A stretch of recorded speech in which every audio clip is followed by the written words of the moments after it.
Hola a todos y todas, bienvenidos a otra oncecita reflexiva, en donde estaremos entre waffles y aprendizajes, un espacio donde conversamos sobre educación, infancia y todo lo que nos mueve como futuras educadoras de párvulos. Mi nombre es Litzy. Y yo soy Nayaret. Y yo Bárbara. ¿Cómo están, chiquillas? Hace rato que no nos veíamos. Bien. Bien, ¿y tú cómo has estado? ¡Qué bueno! Yo bien igual. Oigan, acabo de poner el hervidor y les traigo un tecito. ¿Qué podrá ser? ¿Un té con sabor a lúdico? Un té esencial para la educación parvularia. Eso mismo. En este tecito hablaremos sobre la percepción del juego en los colegios y en el jardín infantil. Queremos reflexionar sobre una pregunta muy importante. ¿Cómo se percibe el juego en educación parvularia? Y lo vamos a analizar desde dos contextos que muchas veces se comparan, el jardín infantil y el colegio. Porque, aunque el juego esté presente en ambos espacios, no siempre se entiende ni se valora de la misma manera. Antes de comenzar, queremos comentarles por qué elegimos este tema.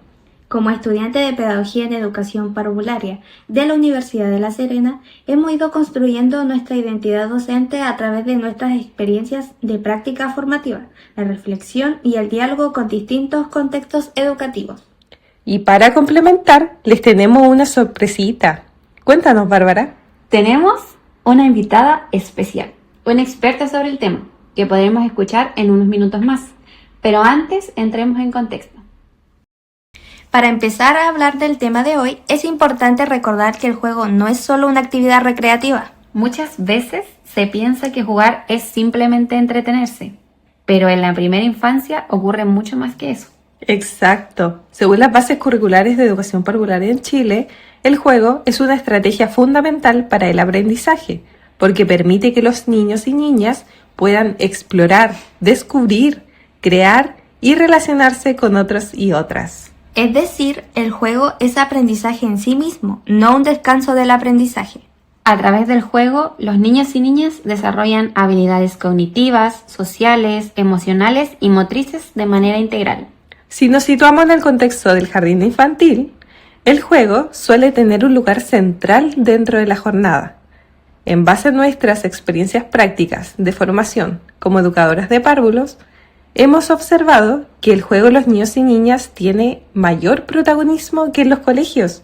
Sí, en el jardín infantil se observa más libertad, más exploración y más experiencias lúdicas intencionadas. Incluso los espacios suelen estar diseñados por el equipo educativo para favorecer el juego, permitiendo que los niños y niñas elijan, creen y experimenten. Aquí, el juego se reconoce como una forma natural de aprender. Los niños y niñas juegan mientras construyen lenguajes, motricidad, emociones y relaciones. También las experiencias pedagógicas muchas veces se diseñan desde el juego, rincones, materiales concretos, juego simbólico y exploración libre. Por eso, en el jardín infantil, jugar y aprender son procesos que prácticamente no se pueden separar, porque jugar es aprender. Exacto. De hecho, según mi experiencia en el jardín, he observado que se da mucho el juego libre en los niños y niñas y que los ambientes están diseñados para eso. Sí, los espacios están diseñados para que los niños y niñas decidan a qué jugar y cómo hacerlo. De hecho, también las interacciones son distintas a las del colegio. En el jardín infantil, usualmente no se interviene en los juegos de los niños y niñas, como quizás sí ocurre más en los colegios. Sí, también he observado que cuando los niños y niñas pasan al colegio, el juego comienza a verse de otra manera. Muchas veces se asocia más a los recreos o a momentos de pausa, y no tanto como una estrategia de aprendizaje. Pareciera que existe una idea de que a medida que los niños crecen, deben dejar de jugar para comenzar a aprender de forma más seria. De hecho, en mis experiencias prácticas he observado que hasta las experiencias de aprendizaje dejan de ser lúdicas. Por ejemplo, se centran más en completar en las actividades del libro. Pienso que esto genera una tensión importante, porque si lo pensamos así, el juego deja de ser protagonista dentro del aula. Y se reemplaza por metodologías más estructuradas, donde predomina lo académico y lo dirigido. Por ejemplo, desde mi experiencia en los colegios, hay más actividades dirigidas por los adultos que juegos, en donde estas actividades son para aprender un contenido en específico. En otras experiencias prácticas he observado que los adultos suelen confundir las actividades, que solo con mostrar un video de YouTube ya es lúdico.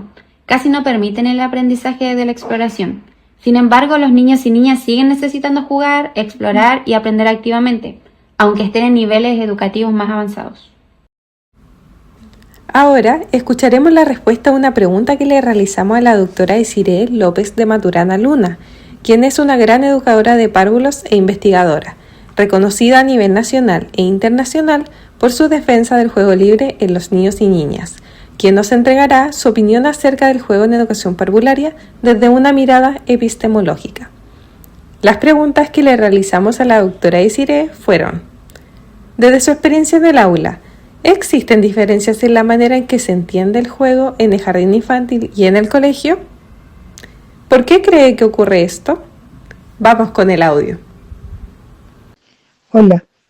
Sí, efectivamente podemos decir que hay diferencia entre cómo se concibe el juego en el jardín infantil y luego en el colegio. Ahora, lastimosamente, ha habido un proceso también de escolarización temprana en los jardines infantiles y por lo tanto también es el juego el que se sacrifica pensando en que el juego es solo una diversión, una distracción, pero que no aporta al aprendizaje necesariamente. Entonces, hay experiencias hoy día que nos dicen que hay, como que se está atentando, digamos, contra ese derecho de los niños y las niñas al juego. Pero aún así, yo diría que podemos rescatar aún que sigue existiendo esta posibilidad, y lo pongo entre comillas, de los niños y las niñas a jugar más en el jardín infantil que en la escuela. Y es porque todavía en el jardín infantil se reconoce esta característica fundamental de los niños y las niñas, que es la necesidad de jugar, y lo que siempre hemos dicho, que también se reconozca el juego como una dimensión también connatural al ser humano, ¿ya? Es parte de la naturaleza del ser humano el jugar, por eso se entiende como un derecho. Pero, ¿por qué pongo los peros? Porque aún así, muchas veces eso no se comprende bien y entonces el juego termina siendo súper reglado, termina siendo con mucha normativa externa y eso tampoco puede llegar a ser juego realmente para los niños y las niñas. Por esa falta de conocimiento real que existe respecto del juego es que se cometen errores fundamentales que tiene que ver con de alguna manera no darle el valor que tiene el juego libre.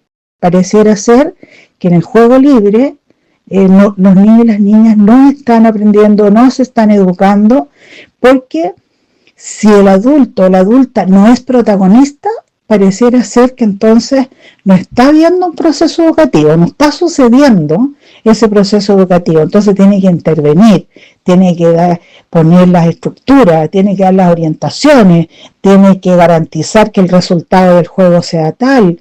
Y eso ya, por supuesto, deja de ser atractivo para los niños y las niñas. Entonces, si bien, volviendo a la pregunta, si bien el juego se reconoce más, se ve más en el jardín infantil, tampoco es que efectivamente estemos respetando ese tiempo-espacio en los niños como un derecho. Escuchar esta respuesta nos hizo cuestionar algo que muchas veces damos por sentado.